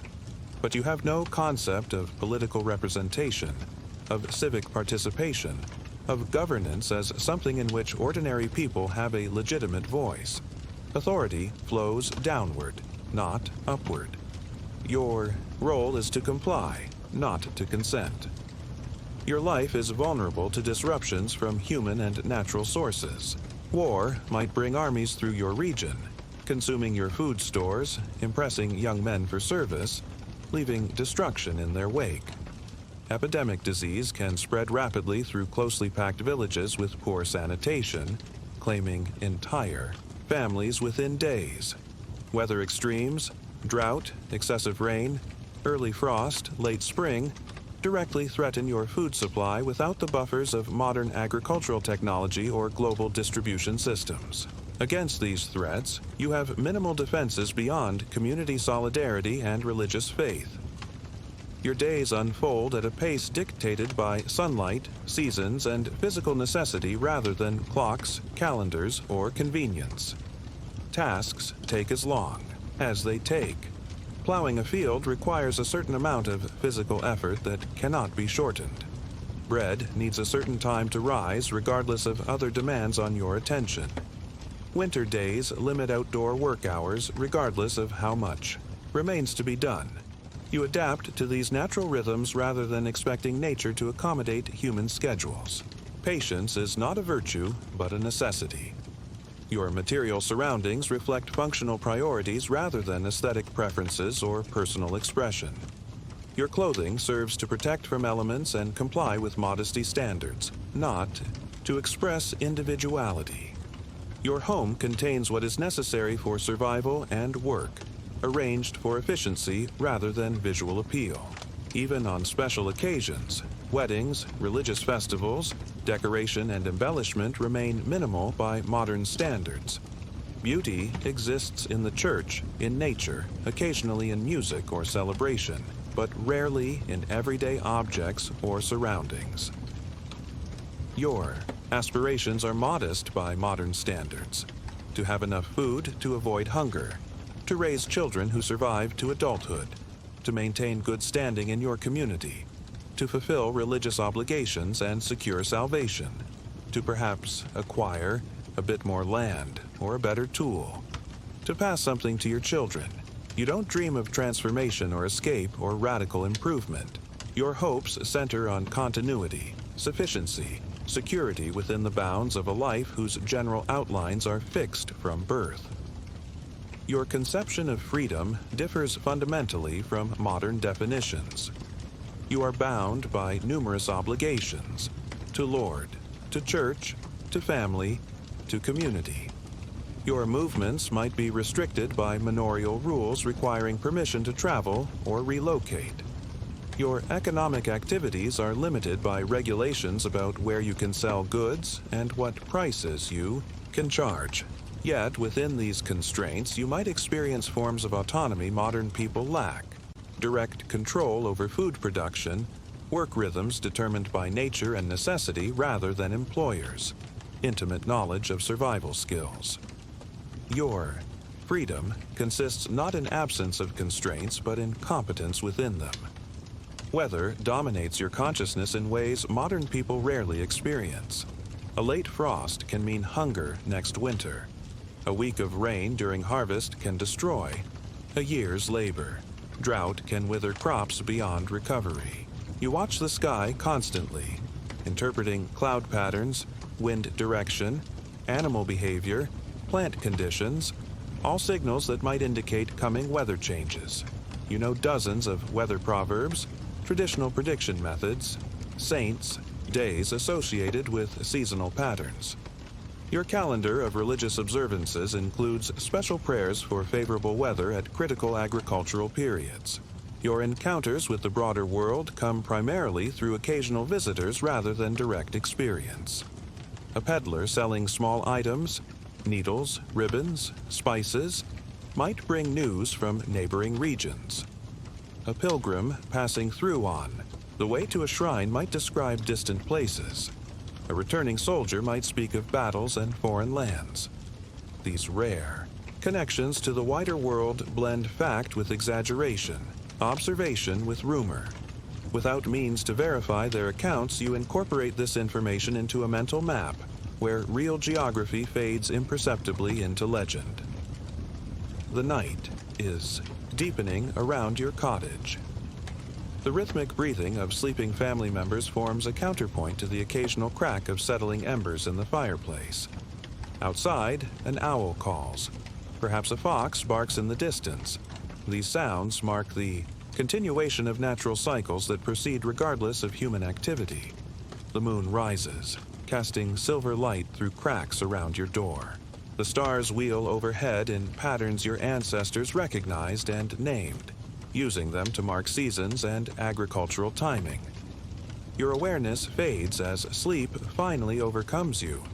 Dreams perhaps carrying you to places your physical body will never go. Visions of abundance, of ease, of mysteries beyond your waking comprehension. And then darkness, the small temporary death that punctuates each day of survival, until dawn returns, and with it the demands of another day fundamentally like the one before. The routine resumes. The labor continues. This has been the pattern for generations. This will be the pattern for generations more. On rare occasions, something unusual breaks the monotony of days. Perhaps a traveler passes through the village, bringing exotic goods or stories of distant places. Perhaps a noble hunting party crosses your fields, offering a glimpse of wealth and power normally invisible in your world. Perhaps a natural phenomenon occurs. An eclipse, a comet, a strangely colored sky. That seems to portend significant events and becomes the subject of anxious discussion. These moments stand out in memory precisely because they differ from the relentless sameness of survival-focused existence. Disease is a constant shadow across your life. Without understanding of germ theory or effective medical treatments, illness spreads easily through communities with poor sanitation and close living quarters. A simple cut while working in the fields can become infected, leading to blood poisoning that modern antibiotics would easily cure. Childbirth carries substantial risk of fever afterwards, often fatal to new mothers. Children die frequently from diseases now prevented by vaccines. Epidemics sweep through periodically, sometimes killing significant portions of the population. The plague remains the most feared, but smaller outbreaks of other diseases claim lives regularly. Winter brings particular hardships. The cold seeps through inadequate clothing and poorly insulated homes. Fuel for heating must be carefully rationed to last until spring. Food stores dwindle, with the leanest period coming in late winter and early spring when preserved supplies run low, but new growth hasn't yet begun. Illness spreads more easily when people are confined to small spaces. Work options diminish with frozen ground and short daylight hours. The elderly and very young are especially vulnerable. Their bodies, less able to maintain warmth with limited nutrition. Winter deaths are common enough to be expected, though never easy to accept. Your understanding of the world beyond your immediate experience blends fragments of religious teaching, travelers' tales, and ancient legends into a geographical and cosmological map that bears little resemblance to reality. Jerusalem exists somewhere to the east, the center of the world in religious terms. Beyond Christian lands lie realms of infidels and monsters. The world is generally understood to be flat, with edges that might be approached but never crossed. Above stretches heaven with its hierarchies of angels. Below lies hell with its demons and torments. Between these spiritual realms exists the physical world where humans work out their salvation through labor and obedience. Your sense of time stretches backward through legend rather than documented history. Stories of saints and biblical figures merge with tales of local heroes and mythical beings without clear distinction between historical and legendary elements.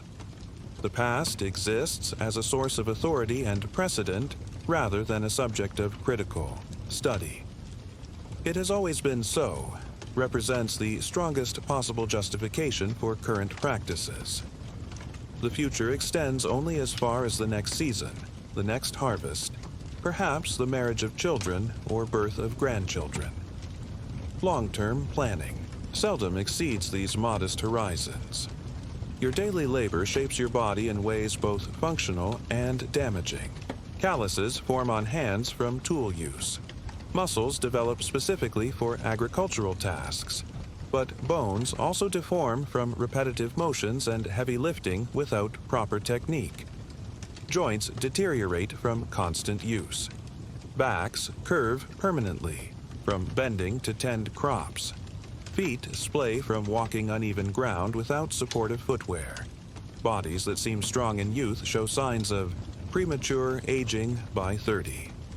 The physical toll of survival without ergonomic tools or knowledge of body mechanics leaves nearly everyone with chronic pain and limited mobility by what would now be considered middle age. The supernatural infuses your daily existence. Angels and demons may intervene in human affairs at any moment. Saints respond to prayers with miracles or punish disrespect with afflictions. Fairies might help with household tasks if properly appreciated, or cause mischief if offended. The dead may return, either as restless spirits requiring proper ritual to find peace, or as revenants bringing messages or warnings. These beliefs aren't separate from practical reality but integrated with it, providing explanatory frameworks for fortune and misfortune, success and failure, health and illness. The division between natural and supernatural that structures modern thinking doesn't exist in your medieval consciousness. Your world operates on principles of hierarchy and interconnection rather than equality and independence. Every person has a designated place within social, economic, and spiritual orders that are understood to reflect divine intention. The peasant owes service to the Lord who provides protection. The Lord owes loyalty to the king who maintains order. All owe obedience to the church which ensures salvation. Nature itself forms part of this great chain of being, with animals, plants, and elements arranged in hierarchies of nobility and baseness. Disruption of these ordained relationships threatens cosmic harmony. Your role is acceptance of your place, while fulfilling its corresponding obligations. Your mind is occupied by practical concerns rather than abstract concepts. How to ensure food production, how to maintain necessary tools, how to fulfill obligations to Lord and Church while retaining enough for family survival, how to interpret weather signs, how to treat common ailments, how to resolve disputes without disrupting community harmony. Your mental energy focuses on immediate problems within your sphere of influence. Philosophy, politics, scientific inquiry, these belong to worlds beyond your reach. Your wisdom consists in navigating known environments effectively rather than questioning fundamental assumptions or exploring theoretical possibilities. Sleep comes now, the necessary respite from physical labor and constant concern. Your body surrenders to exhaustion, muscles relaxing into the inadequate support of straw bedding. Your mind releases its grip on problems that will still be waiting when dawn returns. For a few hours, you escape the grinding reality of medieval, peasant existence. Dreams may offer brief respite, visions of abundance, of ease, of mystery beyond daily comprehension. Or they may continue the themes of waking life, work, worry, weather, the relentless cycle of survival in a world of scarcity and limitation. And when morning comes again, you rise to face another day essentially identical to the one before. The same tasks, the same tools, the same concerns, the same prayers, the same hopes for basic sufficiency, the same fears of hunger, disease, violence, divine displeasure. This is not a life you chose, but the only life you know. Within its constraints, you find what meaning you can. In family bonds, in religious faith, in rare moments of community celebration, in the small satisfactions of work well done, problem solved, Another day of survival achieved. This is what it means to be a medieval. Peasant.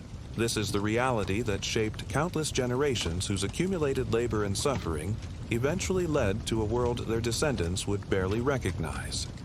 A world where food appears on shelves without visible connection to the soil that produced it. Where machines perform work that once required human muscles. Where medicine conquers diseases that once decimated communities. Where information travels instantly across distances that once represented lifetime journeys. Where individual choice and personal fulfillment replace collective survival as primary concerns. The distance between that medieval world and the modern one cannot be measured merely in years. It represents a fundamental transformation in human experience, in the basic conditions of existence, in the constraints and possibilities that shape individual lives. Yet that transformation happened so gradually that no single generation perceived its magnitude. Each small change, a new tool, a new crop, a new technique, a new idea, merely represented a slight improvement in immediate circumstances rather than a step in a revolutionary progression. Silence falls over the village now, the kind of silence unknown in the modern world. No distant traffic, no electrical hum, no aircraft overhead. Just the occasional rustle of wind through trees, the soft shifting of animals in their pens, perhaps the call of a night bird. This silence has texture, depth, presence. It envelops the clustered cottages like a blanket, broken only by natural sounds that themselves seem part of the silence rather than interruptions to it. In this quiet darkness, your ancestors slept for countless generations, their dreams unaccompanied by the mechanical and electronic noises that form the constant background of modern existence. The forest that borders your village is both resource and danger. It provides firewood, building materials, game for those permitted to hunt, nuts and berries for gathering, grazing for pigs in autumn when acorns fall, but it also harbors wolves that threaten livestock, wild boars dangerous to humans, outlaws hiding from authorities, and in popular imagination, supernatural beings both benevolent and malicious. You enter the forest with purpose and caution, never casually or alone when possible. Its dense growth and shifting shadows represent the boundary between cultivated order and wild uncertainty, between human dominion and natural chaos. Your concept of distance relates directly to physical effort rather than abstract measurement. Places are not miles away, but a morning's walk, half a day's journey, 2 days' travel. These descriptions acknowledge implicit variables, terrain, weather, burden carried, that affect actual travel time. Without standardized units or precise timepieces, distance becomes a fluid concept based on bodily experience. The next village might be just over the hill or beyond the Old Oak Crossing, descriptions meaningful to those familiar with local landmarks but useless to strangers. Your awareness of the night sky exceeds that of most modern people. Without artificial lighting to dim the celestial display, stars appear in breathtaking abundance, the Milky Way a bright swath across the darkness. You recognize patterns used for seasonal timing, for navigation, for predicting weather. Certain stars mark when to plant particular crops. Others indicate directions when traveling. Still others, appearing at specific times of year, signal changes in weather patterns. The night sky serves as calendar, compass, and almanac for those who know how to read its signals. The changing seasons transform your landscape completely. Spring brings new growth, mud, the first fresh greens after winter's preserved foods. Summer creates dust, abundant foliage, crops gradually ripening under the sun. Autumn turns fields golden. Trees flame with color before leaves fall. Smoke rises from fires where stubble burns after harvest. Winter blankets the land with snow. Barren trees stand like skeletons against gray skies. Paths become treacherous. with ice. Your experience of place includes all these variations. Your mental map adjusting for seasonal changes in landmarks, water levels, passage difficulty. Your clothing changes little with seasons, offering minimal adaptation to temperature, variations. In winter, you simply wear more layers of the same basic garments, additional tunics, perhaps a cloak if you own one, leg wrappings for men, an extra head covering for warmth. In summer, you might remove an outer layer if heat becomes extreme, but modesty standards prevent significant reduction in coverage. Your few garments serve year-round, providing inadequate protection against both winter cold and summer heat. Clothing is valuable property, representing significant investment in materials and labor, never casually discarded regardless of condition. Your sense of taste differs from modern palates. Salt is precious, used as much for preservation as flavor. Sugar exists only as honey, available in limited quantities. Meals rely on simple ingredients combined in predictable ways with minimal seasoning beyond locally grown herbs. Yet within these constraints, you discern subtle variations. The slight differences between barley and rye bread, the changing flavor of milk as cows eat different seasonal grasses, the distinctive taste of particular apple varieties from local trees. Your palate is attuned to natural variations rather than manufactured flavors. Food preservation occupies significant time and attention. Without refrigeration, fresh foods must be transformed quickly into forms that resist spoilage. Milk becomes cheese or butter. Fruit becomes dried slices or preserves cooked with honey. Vegetables are fermented, pickled, or stored in cool earth. Meat is salted, smoked, dried. Grain requires protection from moisture and rodents. These preservation methods affect flavor, creating the characteristic tastes of your diet. The tanginess of fermentation, the intensity of smoking, the saltiness of preservation. Nothing is wasted. Parts of animals or plants inedible in one form become ingredients in another. Your home contains almost nothing that isn't functional. Each item serves a specific purpose related to survival. The concept of decoration for its own sake barely exists. What modern eyes might perceive as decorative elements, carved, details on wooden tools, patterns woven into textile items, actually represent individual craftsmanship, maker's marks, or cultural traditions, rather than conscious aesthetic choices. Beauty exists in the world around you, in nature, in the church's art, occasionally in music or celebration, but rarely in everyday objects whose primary value lies in utility. Your perception of cleanliness differs fundamentally from modern standards. Without running water, without effective soaps, without washing machines or dishwashers, true cleanliness as currently understood is simply unattainable. You develop different thresholds for what constitutes clean enough. Dishes wiped rather than washed thoroughly, bodies sponged rather than bathed completely, clothing aired rather than laundered regularly.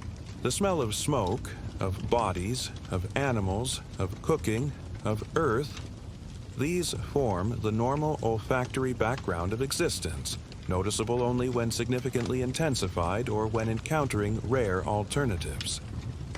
Your relationship with pain is intimate and resigned. Without effective analgesics, pain accompanies everyday existence. The ache in backs from bending in fields, the throb of hands from repetitive tasks, the sharp interruption of injuries, the agony of chronic conditions that would be treatable in modern times. You develop techniques for working through discomfort, for shifting posture to minimize strain, for using heat or cold or pressure to reduce specific pains. But mostly you endure, accepting physical suffering as an inevitable component of living, in a body subjected to constant labor and inadequate care. Your interactions with neighboring villages involve a complex mixture of cooperation and competition. You may travel to adjacent communities for market days, bringing goods to trade for items not produced locally. You may know families there through marriage connections. You may join together for certain religious festivals or when facing common threats like marauders or natural disasters. But you also maintain a certain wariness, a sense of separate identity, perhaps rivalry over resources or lingering grudges from past disputes. The people of the next village are neither strangers nor fully trusted allies. They occupy an intermediate position requiring careful navigation. Your participation in local governance occurs primarily through the manor court, where disputes are settled, regulations enforced, and labor obligations organized. As a tenant, you may serve as a juror in this court, helping determine facts in cases involving your peers. You may participate in selecting the village reeve who oversees communal agriculture. You may join in collective decisions about crop rotation, livestock management, or maintenance of shared resources. But these limited forms of self-governance occur within a rigid framework where fundamental questions of ownership, taxation, and legal authority remain beyond your influence. Your understanding of honor and shame powerfully regulates behavior. In a small community where reputation determines access to crucial cooperation, maintaining honor for men through reliability, physical competence, and defense of family interests, for women through modest conduct, household management skills, and fertility, becomes essential for survival. Shame functions as social control, with public ridicule, gossip, and exclusion serving as punishment for violations of community standards. The power of these mechanisms stems from the impossibility of anonymity or escape. You live constantly under the evaluating gaze of neighbors whose good opinion you cannot afford to lose. Your awareness of social class shapes every interaction. When encountering someone, you immediately place them within the hierarchy, above, below, or equal to yourself, and adjust your behavior accordingly. Body language, speech patterns, forms of address, even physical positioning reflect these assessments. Meeting someone of higher status requires demonstration of deference. Head lowered, eyes averted, respectful terms of address. Encountering social equals allows more relaxed interaction, but still within prescribed boundaries of appropriate behavior. These adjustments occur automatically, embedded in bodily habits and speech patterns learned from earliest childhood. Your experience of extreme weather lacks the buffers modern people take for granted. A thunderstorm is not just inconvenient, but potentially catastrophic. Lightning might strike your highly flammable thatch roof, wind might damage crops near harvest, hail might destroy weeks of agricultural labor in minutes. Winter storms trap you in your cottage for days, dwindling fuel supplies creating difficult choices between comfort and conservation. Summer drought threatens not just discomfort, but actual starvation if crops fail. Weather represents not an inconvenience to be managed with technology, but a fundamental force determining survival or disaster. Your participation in seasonal celebrations provides rare breaks from labor and monotony. The church calendar establishes periods of fasting and feasting, of solemnity and celebration. Planting and harvest times feature communal activities combining work with socialization. Midsummer brings bonfires and dancing. Winter solstice traditions later incorporated into Christmas offer light and warmth during the darkest period. These occasions serve multiple functions: reinforcing community bonds, providing psychological relief from daily hardship, marking the passage of time, connecting human activity to natural and religious cycles. They represent your primary experience of recreation, of life temporarily freed from the constant pressure of survival. Your attitude toward nature combines practical knowledge with spiritual frameworks. You recognize useful plants not through scientific taxonomy, but through generations of observation. This leaf soothes burns, this root aids digestion, this bark reduces fever. You predict weather through pattern recognition refined over centuries. Yet these practical understandings coexist with religious and magical interpretations. Storms reflect divine displeasure, blighted crops indicate witchcraft, certain plants have power because they resemble body parts they can heal. Nature represents both resource to be managed and mysterious force to be propitiated, both subject to human use and expression of powers beyond human control. Your behavior is guided by countless unwritten rules absorbed through observation and correction from earliest childhood. How to address people of different status, where to sit in church according to gender and social position, which foods to eat on particular days, how to demonstrate appropriate grief at funerals or joy at weddings, when silence is required and when speech is permitted. These rules govern every aspect of social interaction, creating order within the community. To violate them, even unintentionally, risks ostracism or punishment. To observe them correctly demonstrates belonging and trustworthiness. There is no concept of being yourself apart from these collective standards and expectations. Your understanding of sexuality is shaped by religious teaching, practical concerns about legitimacy and inheritance, and community standards of propriety. Sexual activity belongs exclusively within marriage, with procreation as its primary purpose. Yet practical recognition of human nature creates some flexibility in application. Premarital sexual activity might be tacitly accepted if marriage is anticipated, particularly if conception has occurred. Widows and widowers remarry quickly for economic survival rather than remaining celibate. Same-sex attraction, while condemned by church doctrine, might be ignored if discreetly conducted. The public face of sexuality emphasizes restraint, modesty, and marital duty. The private reality may include more variation and accommodation to human needs. Your experience of aging differs fundamentally from modern expectations. Physical decline begins early, accelerated by poor nutrition, constant labor, untreated medical conditions, and multiple pregnancies for women. By 30, your body shows significant wear. By 40, you're considered old. By 50, if you reach it, you're ancient by community standards. Yet social status may actually increase with age, particularly for men who accumulate resources and authority over time. Older women gain value through knowledge of midwifery, herbal medicine, textile, production, and other specialized skills. The community respects age while acknowledging its physical limitations, creating flexible roles that allow continued contribution within changing capacities. Your approach to child-rearing balances affection with pragmatism.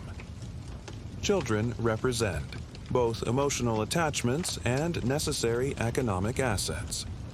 You love your children fiercely while preparing them for a harsh world through early introduction to work, through physical discipline, through limited indulgence. Children learn by doing alongside adults rather than through formal instruction. Play intertwines with productive activity rather than existing as a separate category. The high mortality rate creates a strange duality, intense emotional investment, in children combined with a certain emotional reserve, a hedging against the grief of potential loss. You celebrate births cautiously, fully incorporating children into your emotional life only as they demonstrate the hardiness to survive. Your experience of physical contact differs from modern patterns. Bodies share space constantly. Sleeping, together for warmth, working in close proximity, gathering around limited heat sources. Yet formal touching follows strict social rules. Who may touch whom, in what context, with what parts of the body. A lord may place his hands on a peasant's shoulders during a ceremony. A peasant would never initiate similar contact with a superior. Men and women observe careful boundaries in public while sharing intimate space in private. Children experience both casual physical discipline from any adult in the community and affectionate handling within family circles. These patterns reflect hierarchical social arrangements, practical sharing of limited resources, and community standards of propriety. Your relationship with animals combines utilitarian value with genuine connection. Livestock represent significant investment, crucial resources for survival, and in many cases working partners in agricultural labor. You know individual animals by their particular characteristics: the cow that gives richest milk, the ox that pulls most steadily, the dog most vigilant against predators. You treat them with care while accepting the necessity of eventual slaughter or working them to capacity.